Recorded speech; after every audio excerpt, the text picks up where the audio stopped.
பொன்னுடை தரித்து கணவரின் மார்பில் சரிந்தார்.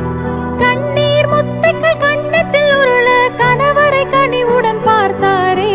கன்னியரே அன்னையரே கொஞ்சம் நில்லுங்கள், கண்மணியாம் ஃபாத்திமாவின் சரிதம் கேளுங்கள்.